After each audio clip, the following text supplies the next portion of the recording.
이 시간 주시는 우리 하나님 말씀은 구약성경 시편 38편입니다.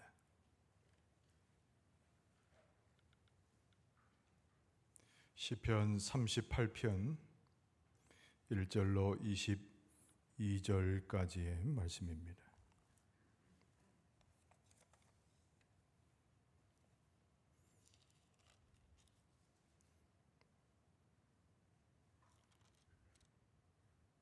한 절씩 교독하겠습니다. 여호와여, 주의 노하심으로 나를 책망하지 마시고 주의 분노하심으로 나를 징계하지 마소서.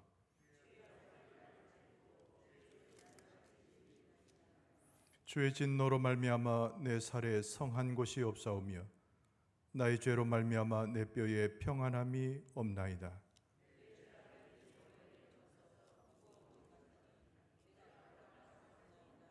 내 상처가 썩어 악취가 나오니 내가 우매한 까닭이로소이다.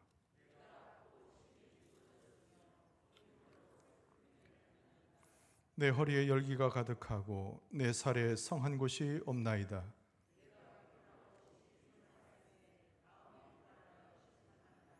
주여, 나의 모든 소원이 주 앞에 있사오며 나의 탄식이 주 앞에 감추이지 아니하나이다.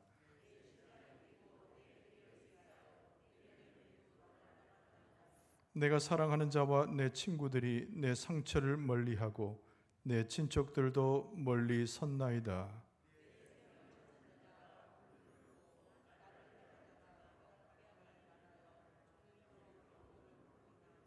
나는 못 듣는 자같이 듣지 아니하고 말 못하는 자같이 입을 열지 아니하오니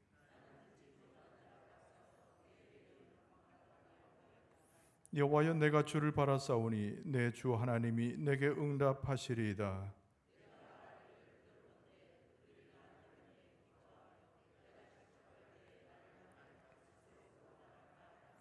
내가 넘어지게 되었고 나의 근심이 항상 내 앞에 있사오니 내 원수가 활발하며 강하고 부당하게 나를 미워하는 자가 많으며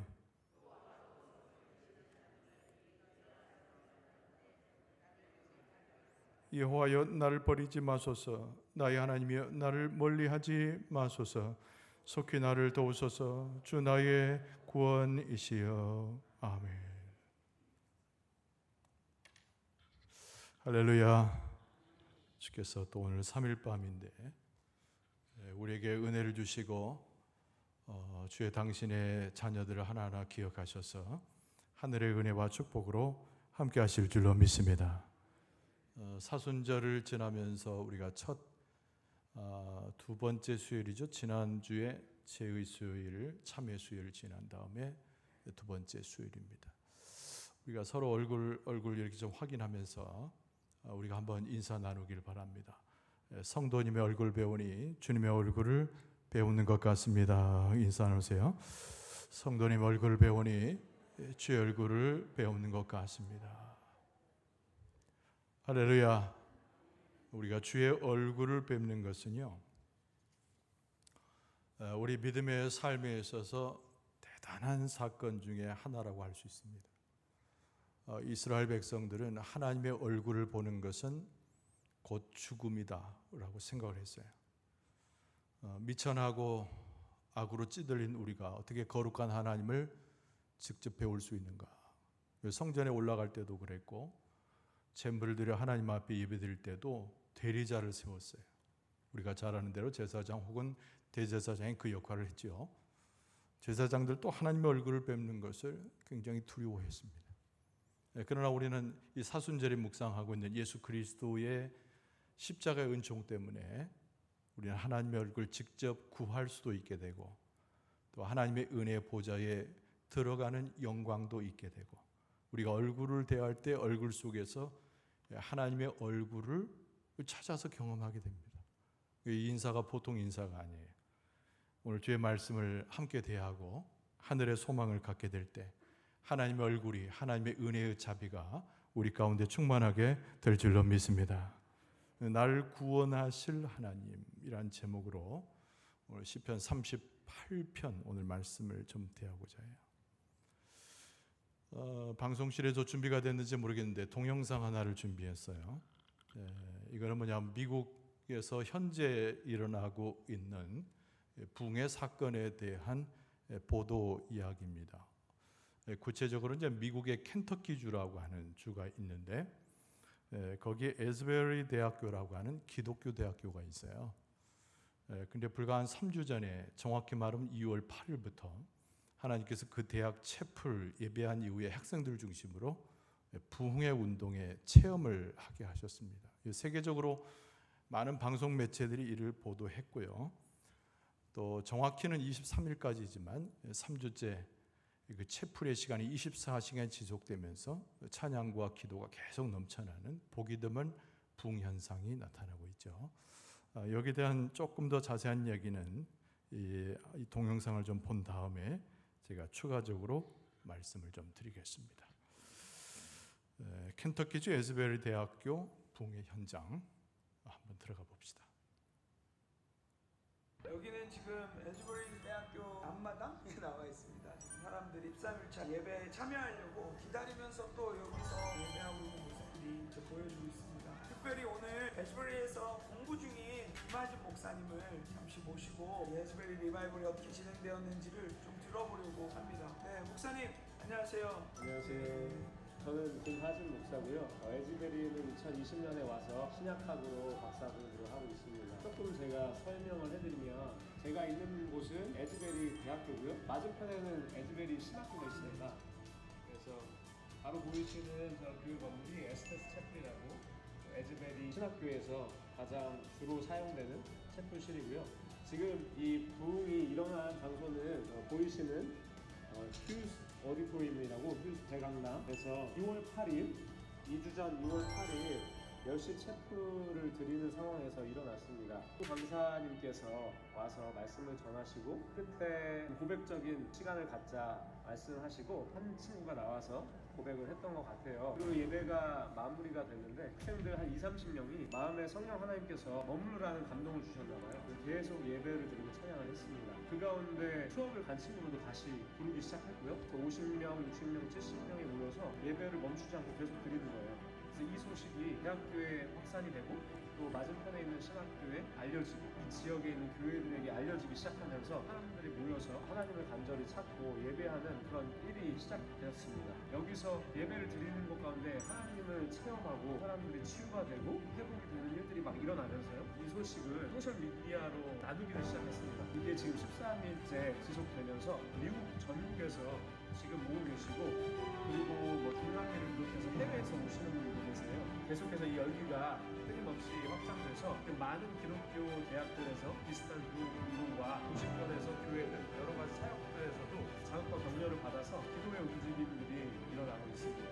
1970년에 이 학교에서 이 대학을 중심으로 이런 부흥의 물결이 한 번 강하게 일어났습니다. 144시간 동안 예배가 멈추지 않았었던 일이 있었는데요. 그래서 그 예배를 통해서 많은 학생들과 지역교회 사람에 변화되고, 이분들이 일주일 동안 이 학교는 휴교로 하면서 트레이닝을 시켜서 미국의 스펙 학교로 예배를 드리고, 이걸 통해서 다른 지역에서도 부흥이 막 일어나는 일들이 있었습니다. 1970년에 부흥을 경험하셨던 분들이 아직도 살아계시고, 많은 분들이 목회자들이 되시고 선교사들이 되시고, 계속해서 수십 년에 걸쳐서 부흥을 위해서 지속적으로 기도하셨던 분들이 많이 계십니다. 최근 5년 동안 이 대학교와 신학교 안에서 기도의 그룹들이 많이 일어나가지고 이 부흥을 위해서 계속 기도를 하고, 이 부흥의 어떤 조직들이 특별히 이 기도를 통해서 준비가 되고 보여지는 그런 상황들이 있었습니다.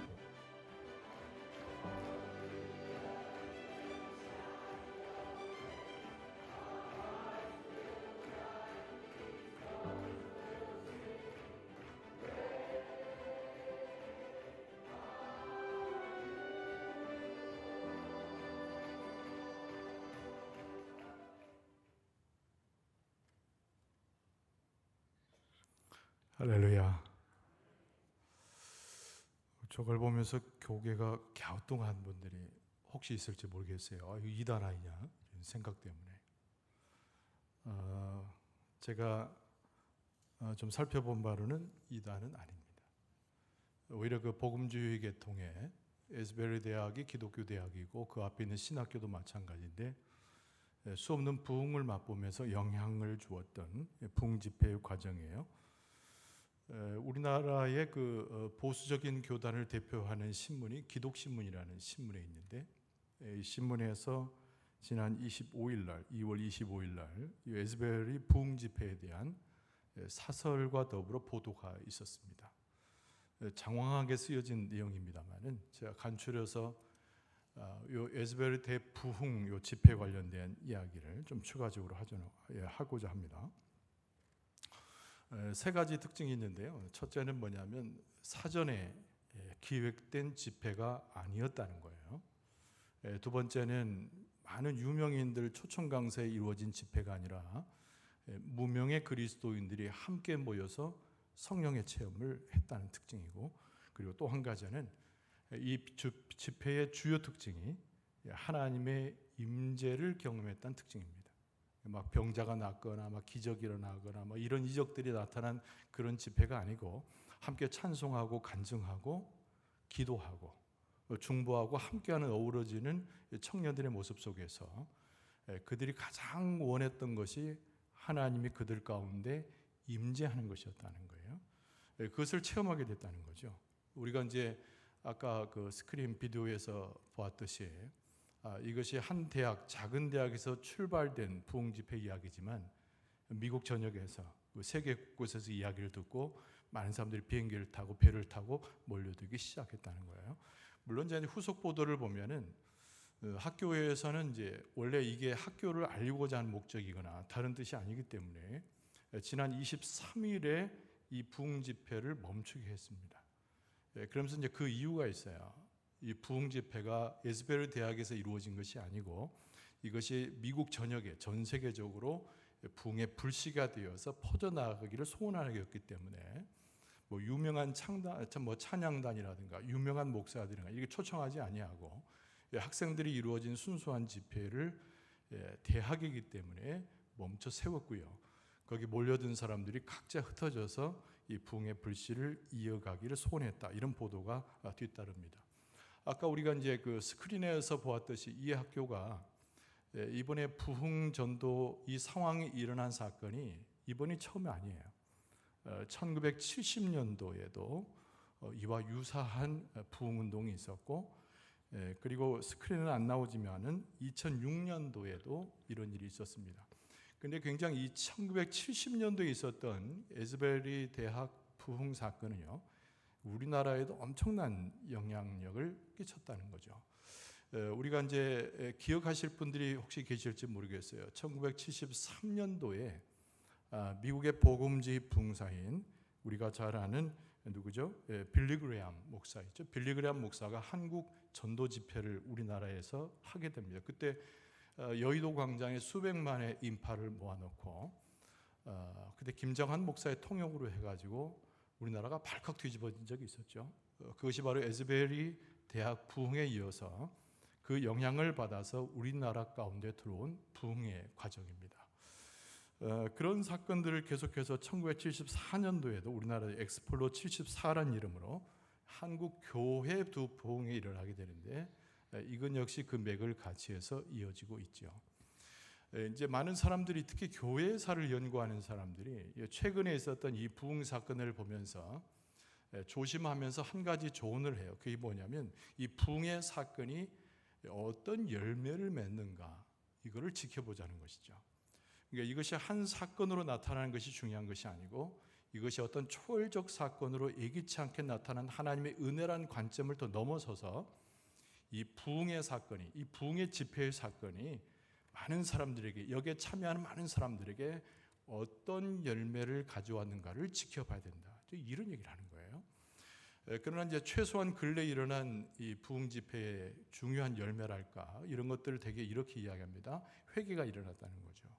또 거기 모인 대학생만이 아니라 청소년들까지 참여해서 자기가 지었던 음란의 죄와 모든 죄를 고백하는 계기가 되고, 그리고 많은 사람들이 찬송 가운데 하나님의 역사와 하나님을 깊이 아는 역사들이 막 일어났다. 이런 보도들이 계속되고 있습니다.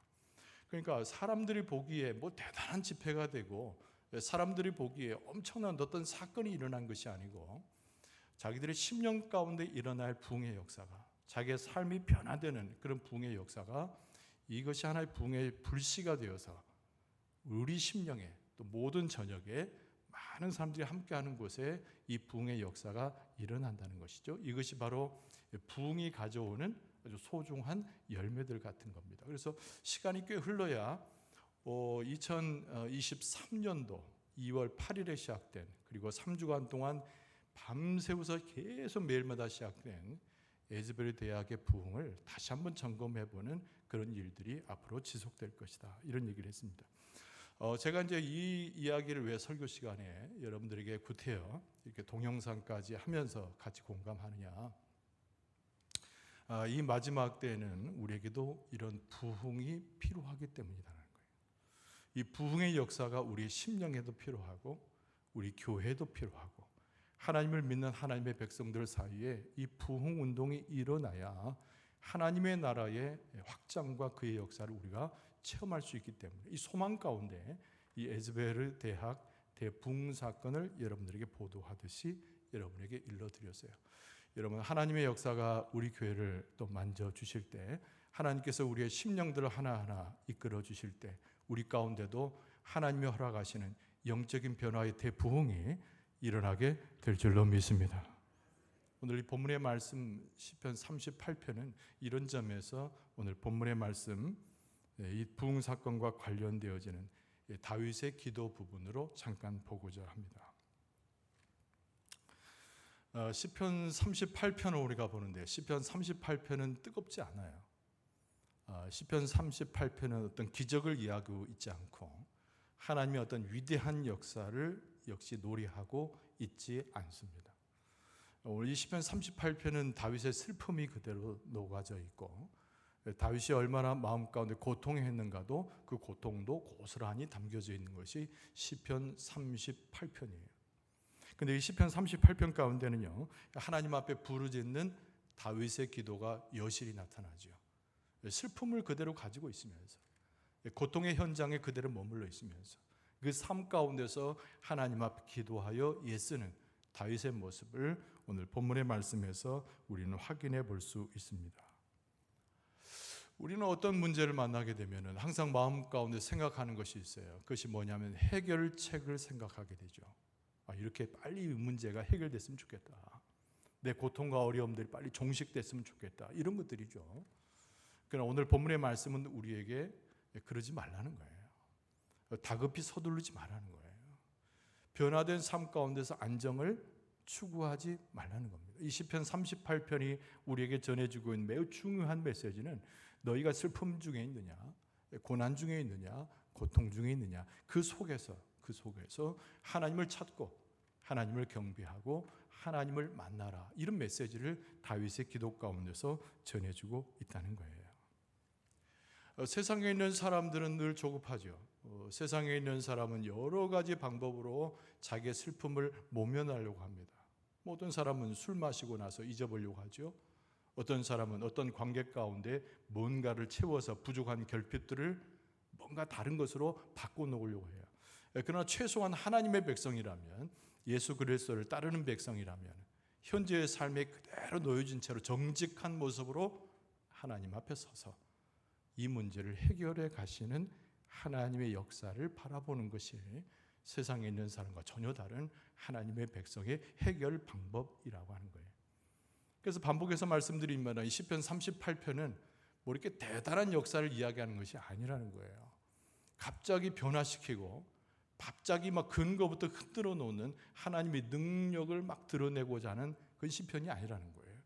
이 속에는 다윗의 우물거리는 기도도 있고, 다윗이 처절한 상태에서 상처받은 모습을 그대로 보이고 있지만, 오늘 본문의 말씀 시편 38편은 그런 속에서도 자기 자신이 어떻게 하나님을 향한 믿음을 갖고 있는지, 하나님께서는 어떻게 자기를 만져주시고 자기를 다 살피시며 인도하시는지, 그 하나님과 자신의 관계를 그대로 믿음으로 고백하고 있는 것이 시편 38편 오늘 본문의 말씀이라는 거예요. 아까 에즈베르 이야기를 했습니다만, 여러분, 에즈베르에서 사람들이 뭘 가장 추구한다고요? 하나님의 임재를 원했다는 거예요. 얼마나 많은 사람들이 문제를 가지고 있었겠습니까? 그 예즈벨 이야기를 조금 더 추가하면 그 예즈벨의 대학에서 2월 8일 날 시작된 부흥의 역사가 어떻게 시작이 되냐면 2월 8일 날은 예즈벨 대학이 학생들을 대상으로 한 체프를 여는 시간이었어요. 그러니까 기독교 대학은 예배를 드리잖아요. 일주일에 몇 번씩. 근데 그날 이제 예배가 그냥 보통 끝났대요. 평소와 다르지 않아요. 그냥 끝났어요. 근데 한 19, 20명 학생들이 모여가지고 기도를 시작하게 됐다는 거죠. 인도자도 없이. 근데 뒤에 찬양대도 뭐 그렇게 세련된 찬양대가 아닙니다. 그래서 찬양 가운데 계속 찬양하고 기도하고 하다가 이게 이제 폭발적인 은혜가 일어나면서 3시간이 흐르고 4시간이 흐르고 그리고 저녁이 되고 이 소식을 들은 학생들이 다시 강당으로 몰려들고 뭐 이렇게 되면서 학교 밖에 있는 사람들이 모여서 이 집회가 계속 24시간을 지내고 24시간을 지내고 3주 내내 지속됐다는 거예요. 여러분 오늘 본문의 말씀에 이 다윗이 하나님 앞에 나아가면서 뭐 이렇게 대단한 것으로 하나님 앞에 요청하거나 하나님 안에서 엄청난 큰 은혜를 사모해서 그것을 경험했다는 이야기가 오늘 본문의 말씀에 등장하고 있지 않습니다. 자기 어려운 중에 슬픔 중에 그러나 만져주심으로 다윗과 함께 하심으로 그의 심령을 통촉하심으로 모든 것을 자세히 아심으로 임재해서 다윗을 만져주시는 바로 그 하나님을 고백하는 것이 오늘 본문의 말씀에 나오는 다윗의 고백이요 기도라고 하는 거예요. 여러분 오늘 예배 가운데 하나님께서 여러분의 심령을 찾아오시고 여러분의 마음을 만져주시고 여러분의 손길을 붙들어 주실 때 그냥 있는 모습 그대로 주님을 만나서 하늘나라의 놀라운 은혜를 체험할 수 있기를 바랍니다. 오늘 본문의 말씀 가운데 다윗은 무엇을 고백하냐? 첫째는 뭐냐면 나는 아무것도 아니라는 거예요. 그게 다윗의 위대한 하나의 고백일 수 있습니다. 왕이잖아요. 엄청난 신앙적 경험들이 축적된 인물 아닙니까? 우리가 정말 흠모할 만한 믿음의 선배 중에 최고예요. 그럼에도 불구하고 다윗은 하나님 앞에 벌거벗은 자의 모습으로 그러면서 아주 정직한 자의 모습으로 자기의 고통에 있는 모든 것들을 솔직히 드러내면서 뭐라고요? 나는 아무것도 아님을 하나님 앞에 먼저 고백한다는 거예요. 그래서 하나님 앞에 모든 것을 내어놓습니다. 다윗의 모습은 자기 자신의 짐이 얼마나 큰지 그리고 자기 자신의 죄 때문에 하나님께서 자기에게 형벌을 가하셨다는 고백 가운데 하나님 그러나 내 심사와 내 삶을 헤아려 주옵소서. 이것이 다윗의 오늘 본문의 말씀 상반부에 나오는 다윗의 고백 같은 거예요. 여러분 1절 말씀은 이렇게 되어 있습니다. 여호와여 주의 노하심으로 나를 책망하지 마시고 주의 분노하심으로 나를 징계하지 마소서. 그랬단 말이죠. 제일 마지막 절 22절에 보면 이렇게 되어 있어요. 속히 나를 도우소서. 주 나의 구원이시여. 이렇게 말하고 있습니다. 1절에 시작될 때도 주의 진노함, 노하심으로 나를 책망하심을 멈춰달라는 거죠. 그래서 마지막 절은 나를 도와달라. 주님만이 나의 구원이십니다. 라고 하는 고백이죠. 이건 마치 그 창세기로부터 신약 성경의 제일 마지막 우리가 요한계시록까지 마지막을 한꺼번에 보듯이 말이죠. 하나님 앞에 죄된 우리의 모습을 드러내고 우리의 진정한 구원자이신 하나님을 노래함으로 시편이 멎어져 있는 것처럼 전체를 통해서 하나님 앞에 나아가는 다윗의 모습을 살펴볼 수 있게 됩니다. 고요한 가운데 정직한 가운데 다윗이 발견했던 건 뭐죠? 자기 자신의 죄를 보는 거예요. 자기 자신의 죄를 보는 거예요. 현재 내 고통, 현 내가 당하고 있는 어려움 그 자체를 보는 것이 아니라 그 어려움과 고통 그 뒷면에 있는 그 이면에 있는 하나님 앞에서의 자기의 범죄를 보는 거예요. 그래서 오늘 시편 38편은 여러 가지 시를 구분하는 여러 가지 이야기 가운데 소위 말하는 참회의 시로 알려져 있습니다.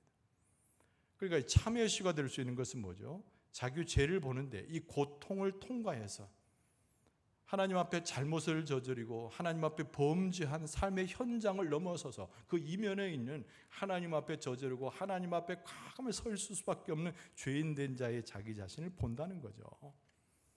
그래서 고통 중에 있지만 하나님을 절대로 원망할 수가 없는 겁니다. 자기가 고난 중에 있지만 하나님 앞에 화를 내지도 않아요. 하나님을 탓할 수도 없다는 거죠. 그럼 다윗은 이렇게 마음 가운데 무엇을 주목하고 있는가? 현재 자기 자신의 마음의 상태와 현재 처해져 있는 자기의 삶에 대해서 깊은 성찰을 하고 있는 장면이 다윗의 모습입니다. 나의 마음이 분노로 차 있는 것인가? 나의 모습이 통회하여 자복하는 모습으로 주 앞에 서 있는 것인가? 나 자신의 죄로 인한 이 고통은 무엇인가? 다윗이 그것을 살피는 거죠.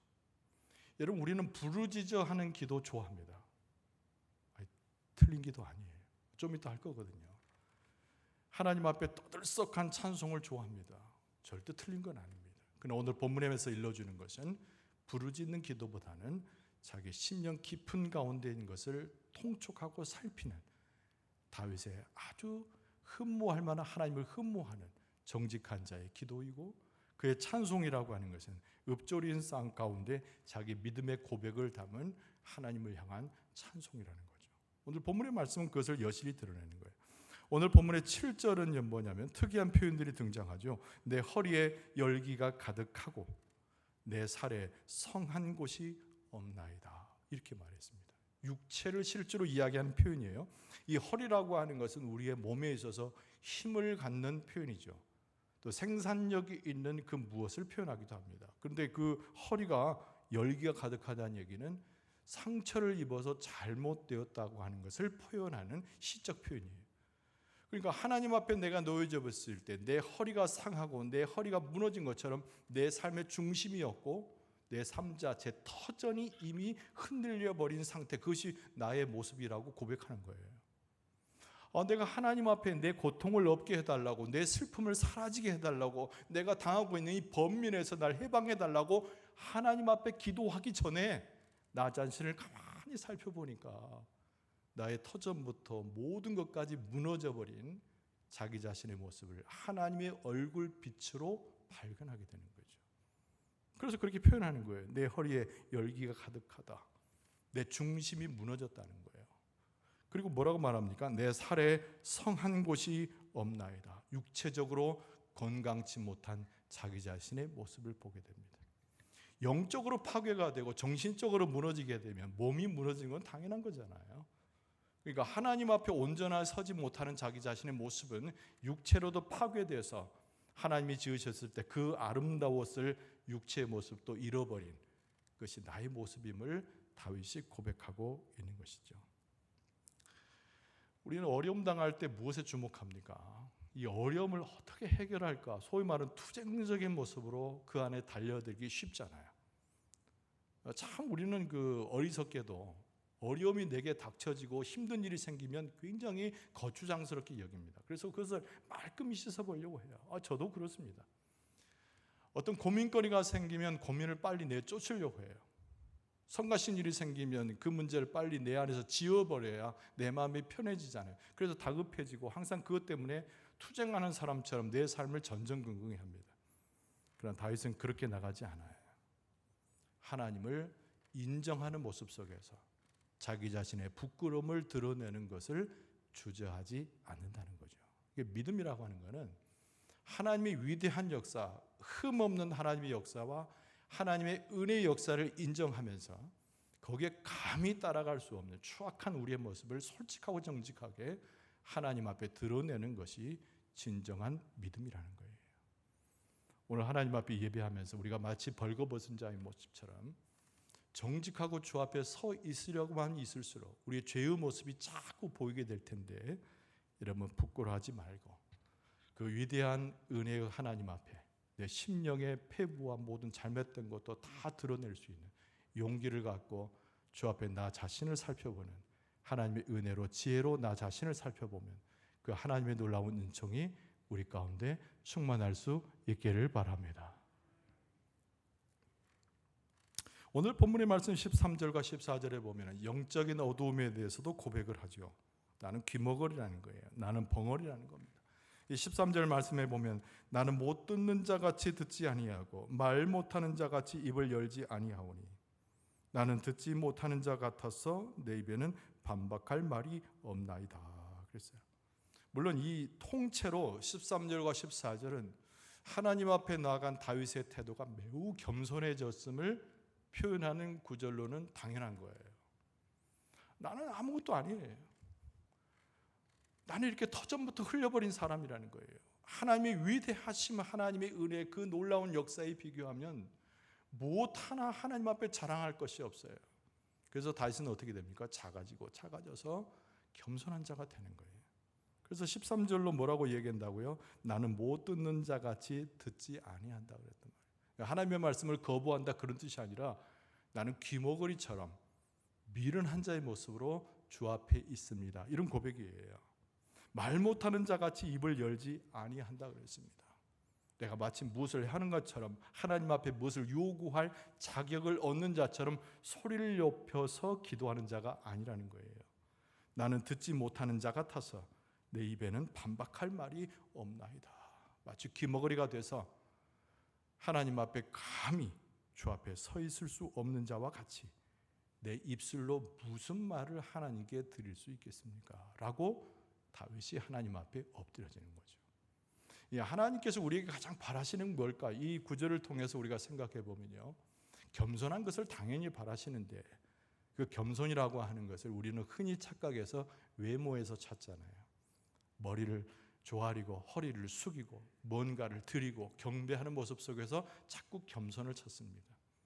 그런데 가만히 보면 내가 하나님의 임재와 하나님의 역사하심 속에서 내 내면을 가만히 볼 때 나는 귀머거리 같고 벙어리 같고 아무것도 할 수 없는 존재로 계속 작아질 수 있는 거죠.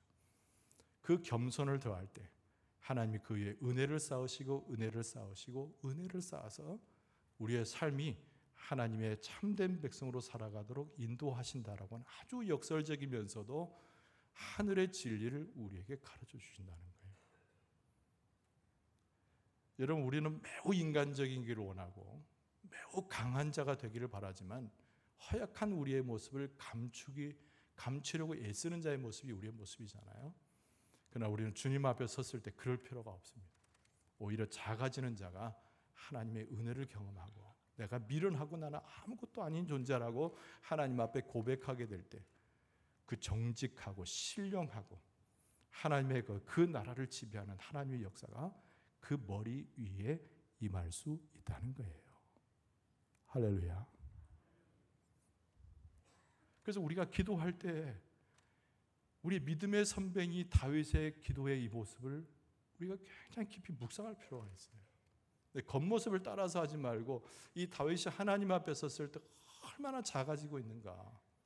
자기 자신을 부정해 버리잖아요. 그래서 이 다윗의 영성은 참 이런 것이구나라고 하는 것을 참 손뼉을 치면서 깨닫게 됩니다. 다윗은 굉장히 작아져요. 슬픔도 그대로 남겨놓고 고통도 그대로 둔 채로 고난도 그대로 둔 채로 그 상황 속에서 하나님을 찾아가면서 내가 얼마나 하나님 앞에 더덥고 미련한 존재인가를 하나님 앞에 고백하는 것이죠. 이것이 다윗의 영성이고 우리의 정직한 하나님의 백성으로서의 태도라는 것을 알 수 있게 됩니다. 오늘날에 있어서 우리에게 정말 가져야 할 영성은 이런 영성 아닌가? 하나님 앞에 더 나아가서는 또 사람 앞에서도 그리고 하나님의 위대함 앞에서도 하나님을 찬송하는 것도 이런 영성 아니겠는가? 여러분, 우리가 찬송할 때, 기도할 때, 주 앞에 있을 때 다윗처럼 작아지고 아주 보이지 않는 정도로 작아져서 하나님의 은혜를 소망하되 하나님의 정직한 영으로 다스려짐을 받을 수 있는 하나님의 은혜를 경험할 수 있기를 바랍니다.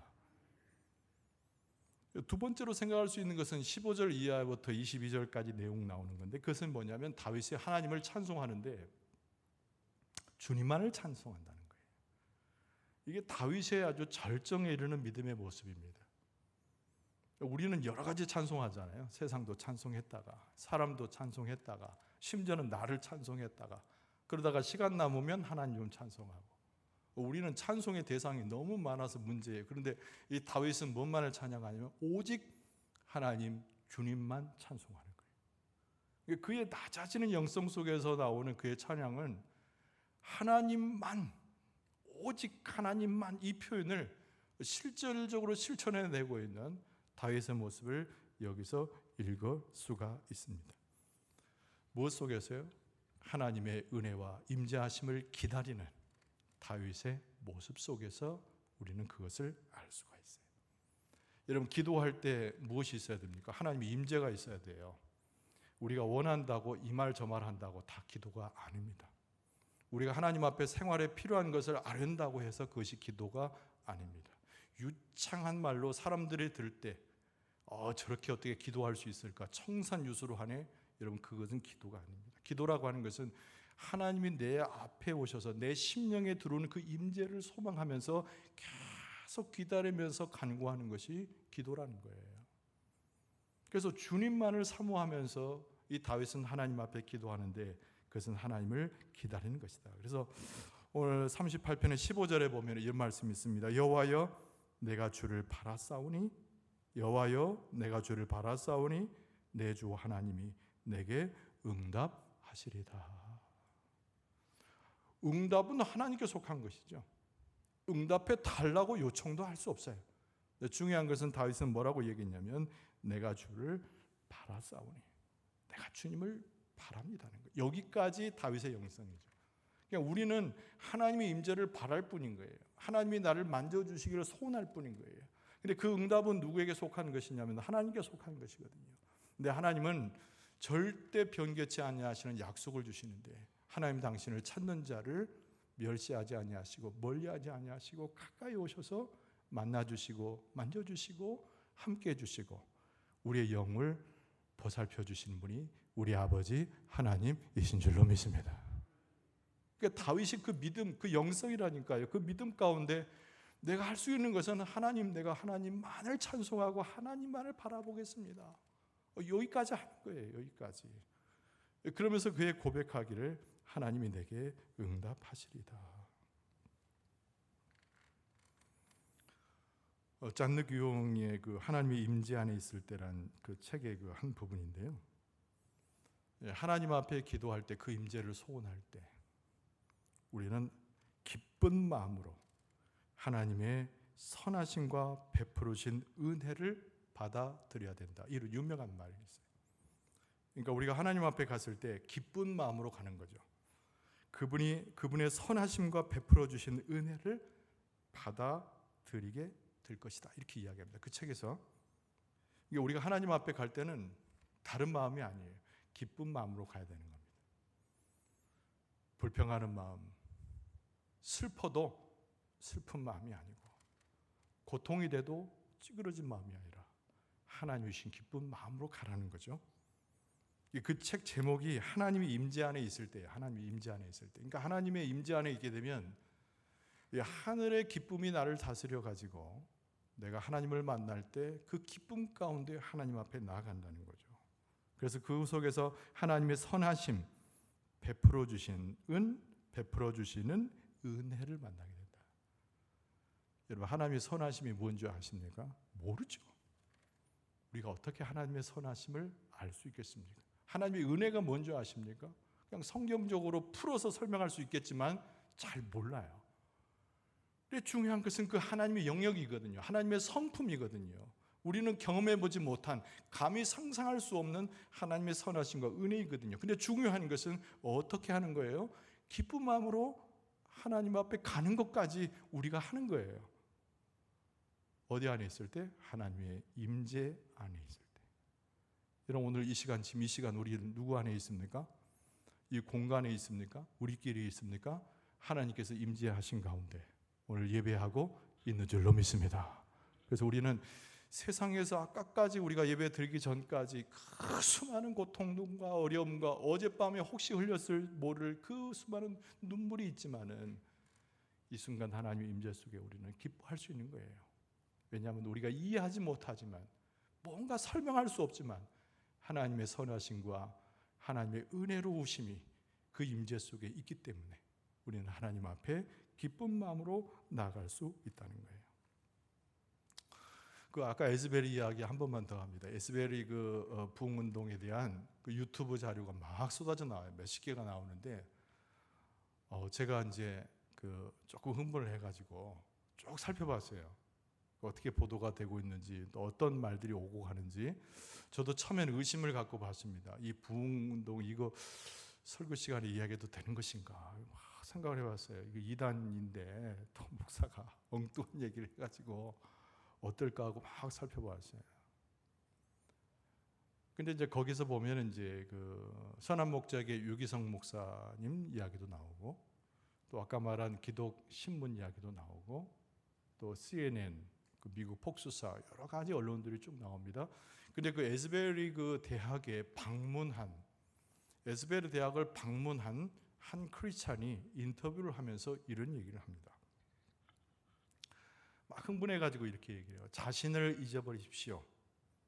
가족들과 직장의 일들을 모두 잊어버리십시오. 단순히 마음을 모아서 하나님의 말씀을 경청하십시오.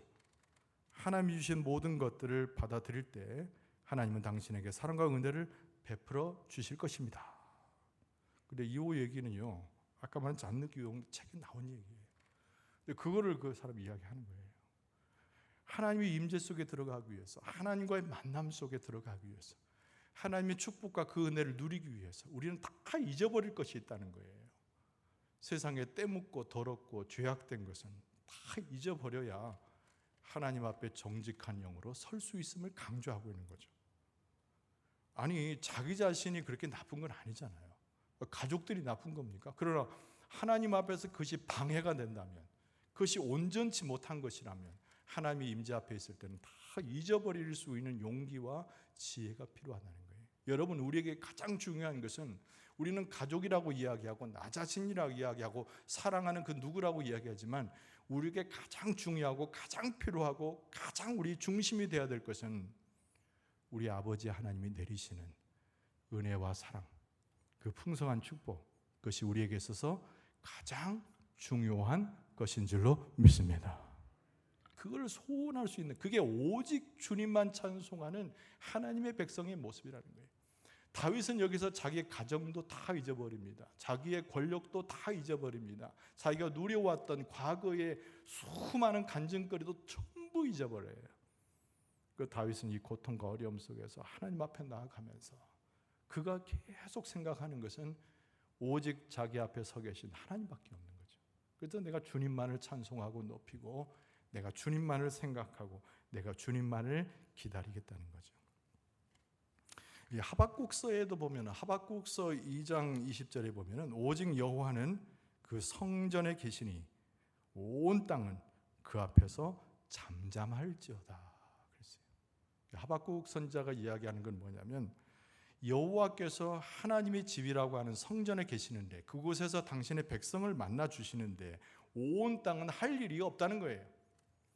어줍지 않은 찬양을 드리고, 어줍지 않은 예물을 드리고, 어줍지 않은 마음을 가지고 하나님을 마치 기쁘게 할 것처럼 애쓰지 말라는 거예요. 하박국 선지자가 이야기하는 것은 온 땅에 할 일은 그 앞에서 오직 잠잠해서 하나님의 은혜를 사모하여 기다리는 일이라는 거죠. 그것이 하나님의 임재를 경험하는 거예요. 다윗이 찢겨지고 상처난 자기 심령 가운데서 그는 유일하게 하나님의 오심을 기다리는 영성을 가진 하나님의 백성으로 주 앞에 서 있다라고 하는 거죠. 다시 돌아가면은, 우리는 어려움 속에 있으면 가장 빨리 행동하는 것은 어려움을 없게 해달라고 기도하거나, 그 어려움 속에서 벗어나기 위해서 발버둥 치는 것이 우리의 일반적 모습이라는 거예요. 부인할 수 없는 겁니다.